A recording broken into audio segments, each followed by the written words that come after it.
Allah Bapa yang Maha Kekal dan Kuasa, ciptakanlah dalam diri kami hati yang tulus dan setia, agar kami mampu melayani Engkau ya Allah yang Maha Agung, dengan penuh bakti dan cinta kasih. Dengan pengantaran Yesus Kristus Putra-Mu Tuhan kami, yang bersama Dikau dalam persatuan Roh Kudus, hidup dan berkuasa Allah sepanjang segala masa.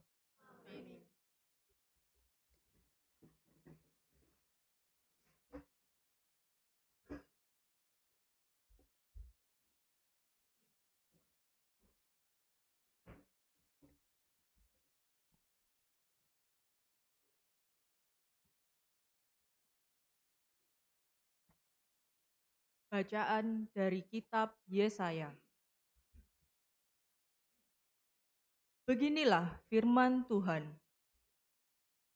Inilah firman-Ku kepada orang yang kuurapi, kepada Kores yang tangan kanannya kupegang, untuk menundukkan bangsa-bangsa di depannya dan melucuti raja-raja, untuk membuka pintu-pintu di depannya, supaya pintu-pintu gerbang tidak tinggal tertutup. Demi hambaku Yakub dan demi Israel pilihanku, maka aku memanggil engkau dengan namamu dan menggelari engkau, sekalipun engkau tidak mengenal aku. Akulah Tuhan dan tidak ada yang lain. Kecuali aku, tidak ada Allah. Aku telah mempersenjatai engkau, sekalipun engkau tidak mengenal aku, supaya dari terbitnya matahari sampai terbenamnya, orang tahu bahwa tidak ada yang lain di luar aku. Akulah Tuhan dan tidak ada yang lain. Demikianlah sabda Tuhan.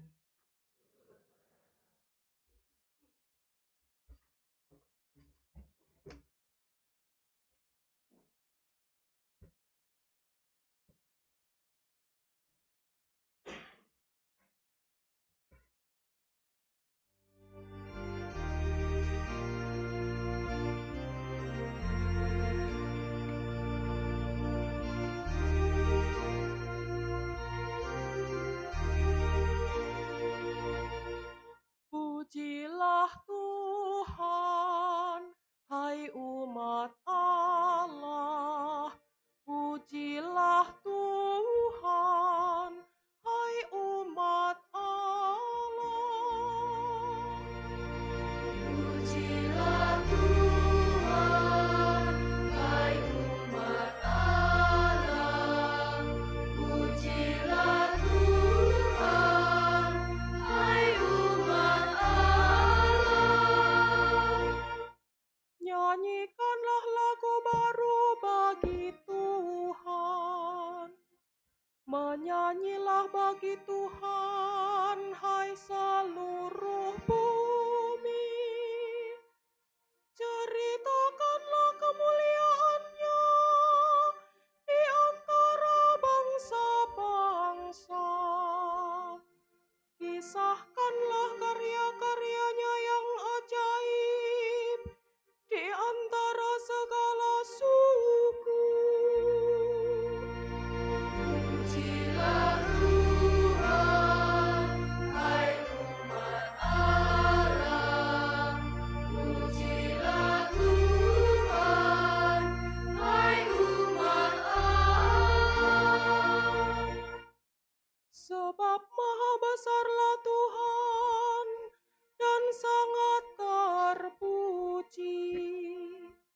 Ia lebih dahsyat dari segala dewata. Sebab segala Allah para bangsa adalah hampa. Tetapi Tuhan, Dialah yang menjadikan langit. Pujilah Tuhan, hai umat Allah. Pujilah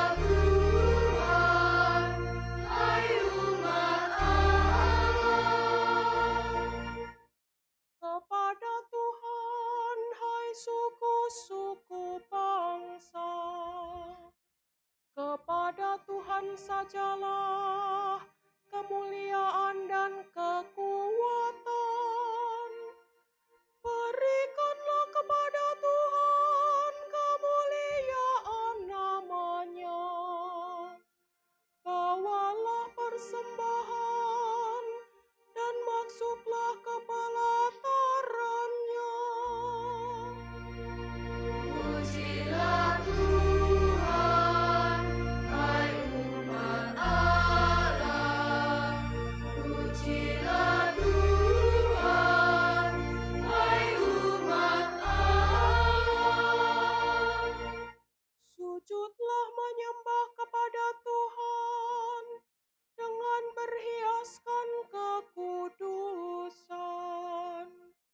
Gemetarlah di hadapannya, hai seluruh bumi. Katakanlah di antara bangsa-bangsa, Tuhan itu Raja. Ia akan mengadili bangsa-bangsa dalam kebenaran.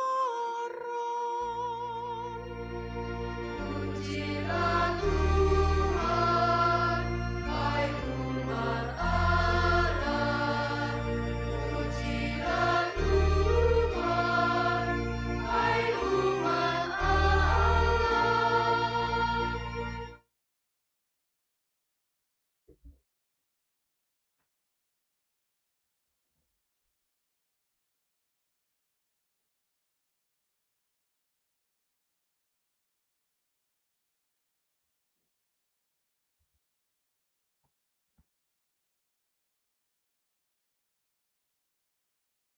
Bacaan dari surat pertama Rasul Paulus kepada jemaat di Tesalonika. Salam dari Paulus, Silwanus, dan Timotius kepada jemaat orang-orang Tesalonika yang ada dalam Allah Bapa dan dalam Tuhan Yesus Kristus. Kasih karunia dan damai sejahtera menyertai kamu. Kami selalu mengucap syukur kepada Allah karena kamu semua dan menyebut kamu dalam doa kami. Sebab kami selalu teringat akan amal imanmu, akan usaha kasihmu dan ketekunan harapanmu kepada Tuhan kita Yesus Kristus di hadapan Allah dan Bapa kita. Saudara-saudara yang dikasihi Allah, kami tahu bahwa Allah telah memilih kamu. Sebab Injil yang kami beritakan disampaikan kepadamu bukan dengan kata-kata saja, melainkan juga dengan kekuatan dalam Roh Kudus dan kepastian yang kokoh. Demikianlah sabda Tuhan. Syukur.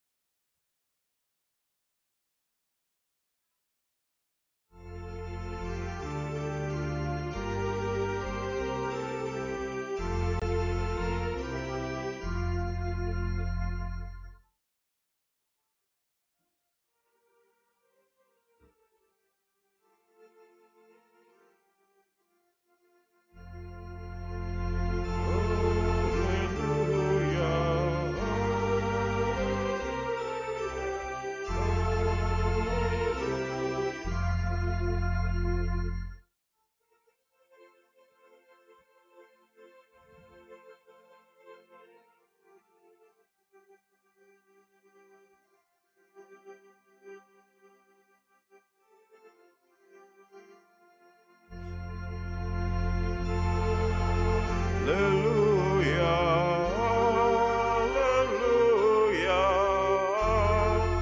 haleluya. Tuhan bersamamu.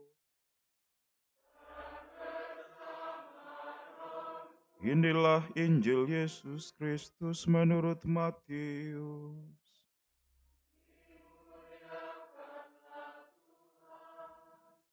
Sekali peristiwa, orang-orang Farisi berunding bagaimana mereka dapat menjerat Yesus dengan suatu pertanyaan.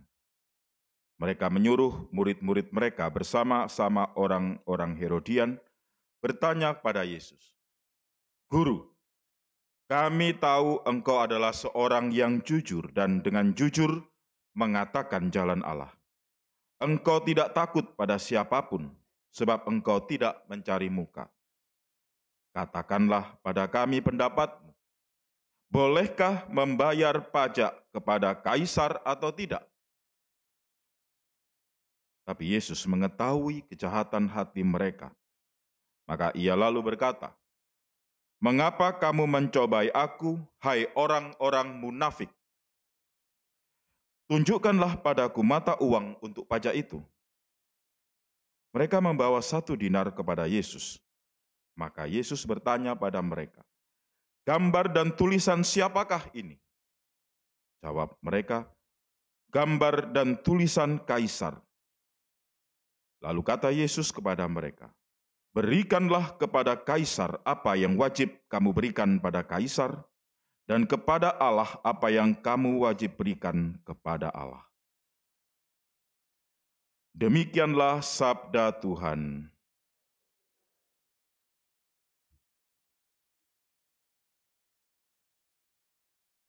Saudara-saudari yang terkasih, dalam pengalaman kita, lebih sulit mencari orang jujur daripada orang-orang munafik.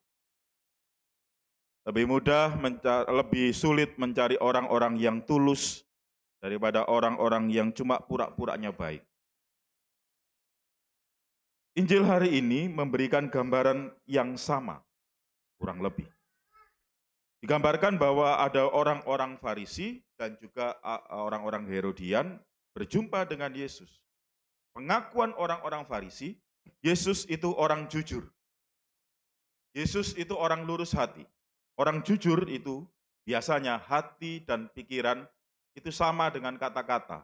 Apa yang dipikirkan, apa yang dirasakan, apa yang dialami itu sungguh-sungguh tampil dalam kata-kata, tapi juga dengan tindakan.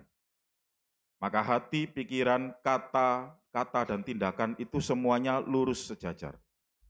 Dikatakan juga di Injil bahwa orang-orang yang jujur adalah orang-orang tidak takut pada apapun dan siapapun. Karena dia nothing tulus. Tidak merasa bahwa ada sesuatu yang dia perjuangkan selain kejujuran itu. Orang-orang jujur juga adalah orang yang sederhana dalam hidup. Pikiran dan tindakannya apa adanya. Dan kemudian orang jujur biasanya itu orang-orang yang tulus dan ikhlas pula. Nah, Injil hari ini sepertinya mau mempertentangkan antara kejujuran dan kemunafikan. Orang-orang yang datang pada Yesus adalah orang-orang Herodian dan orang Farisi. Pada dasarnya mereka berdua tidak cocok. Orang Herodian itu percaya atau mendukung Herodes, seorang raja yang kejam, baik kepada orang Israel sendiri, orang-orang Palestina sendiri, tapi juga tunduk, malu, takut sama kaisar. Jadi ini hanya raja boneka, tapi kejamnya minta ampun. Nah, itu malah didukung. Sementara orang Farisi adalah orang yang ingin bebas, ingin merdeka, ingin beribadat dengan Tuhan pada Allah, kepada Yahweh. Tapi mereka begitu keras pada orang-orang yang biasa. Orang-orang tidak mengikuti hukum Taurat dengan baik. Keduanya sebenarnya berseberangan, tapi hanya karena melawan Yesus, mereka bisa bersatu. Inilah persekongkolan. Kalau sesuatu yang kemudian mengarahkan kita pada hal yang baik, itu namanya persatuan. Tapi kalau sesuatu yang menyatukan itu adalah yang buruk tujuan-tujuannya, maka itu persekongkolan. Nah, kemunafikan di sini, ini nampak dalam setiap kali Yesus mengajarkan tentang orang Farisi. Hati-hatilah kepada ragi kemunafikan orang Farisi. Dia bilang begitu. Namanya ragi itu kecil, tidak kelihatan bahkan, tapi dayanya besar. Munafiknya mungkin kecil, tapi lama-kelamaan besar juga dan dampaknya luar biasa menghancurkan. Nampaknya dari luar manis, tapi sebenarnya busuk. Nah, mereka ini adalah dua kelompok ini adalah pengejar kekuasaan. Satu kekuasaan yang sifatnya itu lahiriah, pokoknya aku jadi penguasa politik. Yang satu, aku pokoknya penguasa agama. Dua-duanya menyebabkan kesengsaraan bagi rakyat. Maka tipu muslihat, kecurangan, pembunuhan itu biasa mereka lakukan. Kisah misalnya Yohanes Pembaptis itu menjadi tanda kemunafikan orang-orang Yahudi, khususnya orang Farisi dan juga orang Herodian. Nah, jujur diperlawankan dengan kemunafikan. Hebatnya Tuhan justru menunjukkan jalan bagi orang jujur. Orang jujur itu mampu melihat perkara. Yesus tahu bahwa ia dicobai. Pertanyaan-pertanyaan, menggiring masalah segala macam itu semuanya dia tahu. Di balik itu semua adalah kemunafikan.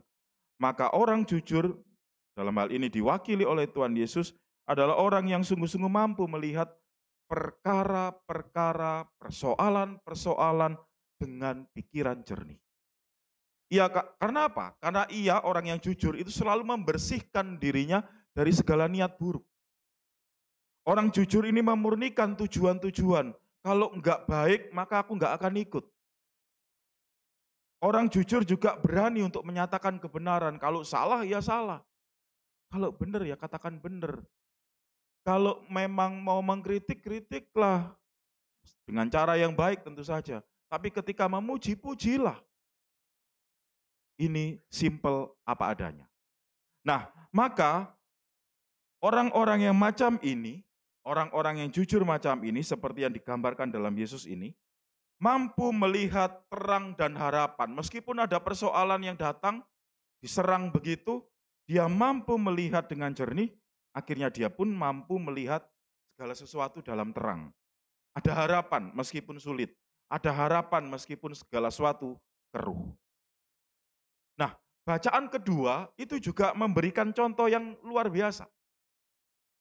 Paulus mewartakan Injil bukan hanya dengan kata-kata macam khotbah macam gini, tapi juga dengan tindakan. Injil yang kami beritakan, kami sampaikan padamu bukan dengan kata-kata saja, melainkan juga dengan kekuatan Roh Kudus, kepastian yang kokoh. Lah kuncinya bagaimana supaya bisa kokoh, kuat, teguh, jujur? Kuncinya bagi Paulus adalah kedekatan dengan Yesus dan niat baik dalam kejujuran. Bahkan bacaan pertama pun menampakkan bahwa orang yang jujur pun bisa ada pada diri orang-orang yang justru tidak mengenal Tuhan. Bacaan pertama mengatakan bahwa Yesaya menyatakan bahwa Allah Israel itu berdiri di pihak Kores, seorang raja Persia yang tidak mengenal Tuhan. Tapi ia berupaya untuk menghancurkan kekuatan jahat. Maka sekarang pilihannya kepada kita. Lebih suka mencari, belajar, bergaul dengan orang-orang jujur, tapi tidak mengenal Tuhan, tidak mengenal agama, ateis bahkan, agnostis bahkan, atau orang-orang munafik di dalam gereja kita sendiri.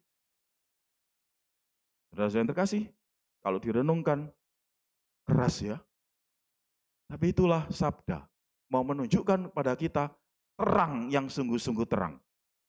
Maka di sini sebenarnya Tuhan mengajak kita untuk membangun sebuah peradaban yang jujur. Kita diajak untuk membangun peradaban yang sungguh-sungguh melihat segala sesuatu dengan kacamata Tuhan sendiri. Itu semua bisa terjadi ketika kita membangun keluarga-keluarga kita, keluarga-keluarga yang jujur. Bagaimana seorang bapak memberitahukan pada anak pada porsinya hal-hal yang baik, hal-hal yang benar. Bagaimana seorang anak pun berani terbuka pada orang tua ketika sadar bahwa dirinya pun butuh dukungan, baik secara moral maupun apapun dari keluarga. Kalau keluarga-keluarga jujur, kita bayangkan lingkungan-lingkungan kita pun jujur dan tulus ikhlas. Gak akan sulit untuk mencari orang yang dengan setia, dengan tekun mau ikut melayani gereja. Dengan setia, dengan tekun untuk datang. Mencari domba-domba yang hilang. Membantu pastor paroki. Mengunjungi banyak orang-orang yang sakit. kita harus kemudian berdasarkan Injil hari ini membangun sebuah peradaban yang jujur, peradaban yang katakanlah mulai dari keluarga-keluarga kita. Dan kalau dilihat, inilah misi gereja. Hari ini kita merayakan hari Minggu Misi. Paus Fransiskus dalam pesannya kepada kita, orang dia memakai Injil Lukas, perjalanan murid Emmaus, sebagai gambaran orang yang bermisi. Orang yang bermisi itu biasanya adalah orang yang berkobar-kobar karena kedekatannya dengan Tuhan ingin dibagikan pada sesama. Segera, tidak menunda. Bentuknya apapun, tapi yang jelas kejujuran, kebaikan, keadilan, itu menjadi tanda-tanda kehadiran orang yang dekat dengan Tuhan. Maka saudara-saudara yang terkasih, mari kita menyadari bahwa kita ini masih lemah, masih kurang, maka masih kita perlu bantuan dan rahmat Tuhan, supaya hidup kita sungguh-sungguh mengarahkan diri kepada kejujuran dan ketulusan serta keikhlasan.